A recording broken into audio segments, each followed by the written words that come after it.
अस्सलाम वालेकुम दोस्तों, उम्मीद करती हूँ आप सब लोग ठीक होंगे और मैं भी बिल्कुल ठीक हूँ। 31 दिसंबर है आज और 2024 का आज आखिरी रोज़ है। यकीनन 2024 में आप लोगों ने कई टास्क देखे होंगे, कई मुश्किलात का सामना किया होगा और कई नई नई चीज़ें देखी होंगी, कई बुरी चीज़ें, कई अच्छी चीज़ें जो कि हर साल होती ही हैं। ख़ास तौर पर अगर मैं बात करूँ क्लाइमेट की, तो इस साल 2024 में क्लाइमेट बहुत ज़्यादा मुतासिर रहा और हम देखें जिस खिते में ज़्यादा बारिशें होती थी वहाँ बारिशें होना बंद हो गई। बर्फ़बारी अगर बात करें बर्फ़बारी की, तो वो भी जो है वो अब उस तवातुर से नहीं हो रही जिस तरह से होनी चाहिए थी। दिसंबर अगर पाकिस्तान में बात करें तो दिसंबर तकरीबन ड्राई गया।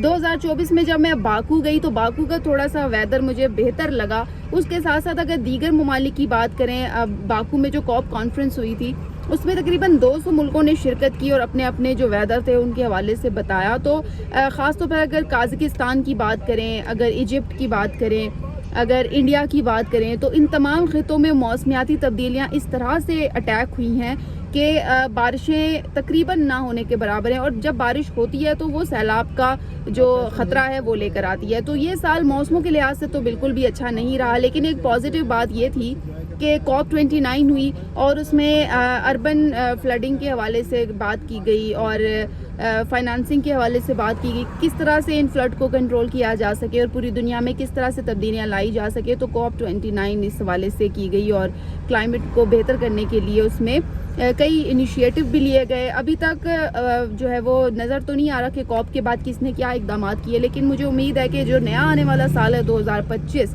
उसमें जो है वो हमें थोड़ी सी तब्दीलियाँ हो सकता है कि नज़र आएँ।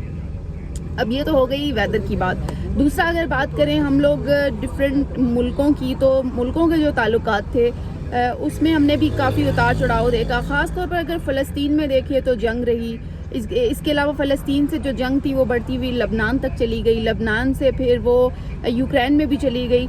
तो जंगें जो है वो जंग बंदी नहीं हो सकी और 2024 इस हवाले से आलमी सतह पर बड़ा ही ख़तरनाक साबित हुआ है, क्योंकि इसी साल में जंग शुरू हुई और कई लोग अपनी जान से हाथ धो बैठे और इसमें ख़ास तौर पर बच्चे जो थे उनका अगर मैं बताऊं तो बड़े बुरे हमने सोशल मीडिया पे हादसा देखे और ये अच्छा नहीं रहा उस हवाले से। और अब नया साल आ रहा है तो अभी भी जंग बंदी के कोई आसार नज़र नहीं आ रहे। इसराइल और ईरान के दरमियान अगर बात करें तो काफ़ी जो है वो गहमा गहमी रही, एक दूसरे को थ्रेट्स भी किए गए, हमले के हवाले से भी कहा गया कि अगर रिटेलिएट करने के हवाले से भी कहा गया कि अगर हमला होता है तो रिटेलिएट किया जाएगा। और इसके अलावा अगर दीगर मुल्कों की बात करें तो उनकी जानिब से काफ़ी मुल्कों ने सपोर्ट भी किया और काफ़ी मुल्कों ने इस पर राय भी दी कि किस तरह से जंगबंदी की जाए, लेकिन वो भी खैर एक अलग मामला है और हम उम्मीद करते हैं कि 2025 में ये इन मामलात को भी देख लिया जाएगा।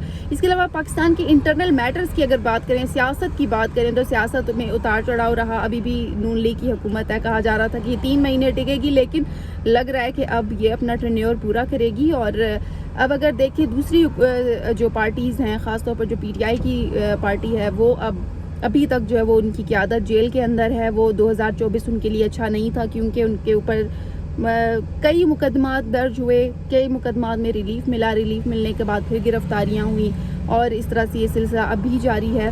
और 2025 में मुमकिन है कि उनकी जो इमरान खान है उनको रिहा करने के हवाले से कुछ इक़दाम किए जाए, लेकिन ये भी कहना कबल अज़ वक्त होगा। तो दोस्तों 2024 हमारे लिए कई चीज़ें लेकर आया है। अगर हम छोटे छोटे लेवल पे बात करें तो हमने अगर 2024 में किसी के साथ कुछ गलत किया है तो अब हमें एक तैयार कर लेना चाहिए कि 2025 में वो हम चीज़ों को ना दोहराएं। थोड़ी छोटी छोटी खुशियाँ हैं जो हम एक दूसरे को दे सकते हैं, उन्हें बांट सकते हैं। हम किसी के लिए कुछ बड़ा तो नहीं कर सकते, लेकिन किसी के लिए ना कुछ करने से बेहतर है तो हम उसको कोई अच्छी बात बोल दें, कोई अच्छी नसीहत कर दें। अगर वो डिप्रेशन में है तो उसे वो कंपनी दें कि वो अपने डिप्रेशन से जो है वो कम बैक करे।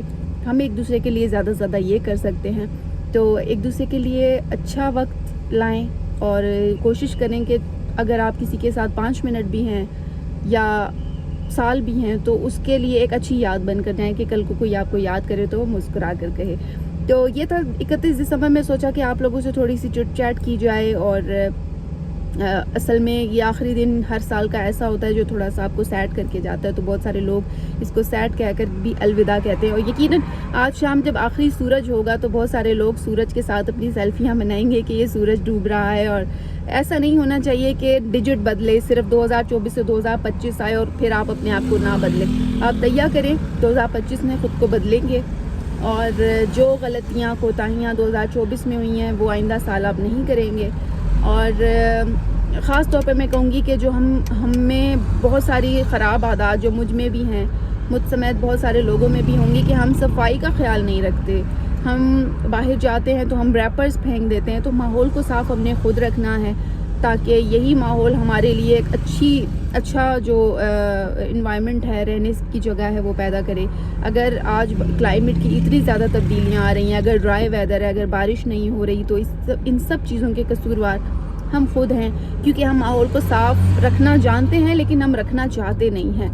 تو ہمیں چاہیے کہ نیئر بائی ہمارے پاس ایسی ذرائع موجود ہوتے ہیں، ڈسٹ بن موجود ہوتی ہیں، کوئی ریپر ہے، کوئی نقصان دہ چیز ہے تو اسے راستے سے ہٹائیں۔ اس میں کوئی ایگو کا مسئلہ نہیں ہوتا، کسی کی انا کو ٹھیس نہیں پہنچتی۔ ایک دوسرے کا خیال رکھیں، ماحول کا خیال رکھیں، اور 2025 میں کئی ساری نئی عادات کو اپنائیں۔ جو ہو گیا سو ہو گیا، اسے جانے دیں۔ جو نیا آنے والا ہے، جو نیا آنے والا سال ہے، اور اس میں اچھی چیزوں کا تیار کریں، اچھی چیزوں کو ویلکم کریں۔ اسی طرح سے اچھی وشز کے ساتھ میں آپ کو نیو ایئر ایڈوانس میں وش کرتی ہوں۔ آپ سب کو نیا سال جو ہے وہ مبارک ہو، اور نئے آنے والے سال کے لیے میری دعا ہے کہ آپ سب لوگ اچھا وقت دیکھیں، اچھی خوشیاں دیکھیں، اور 2024 کو اچھے طریقے سے الوداع کریں۔ اسی کے ساتھ ہی مجھے دی اجازت۔ اللہ حافظ۔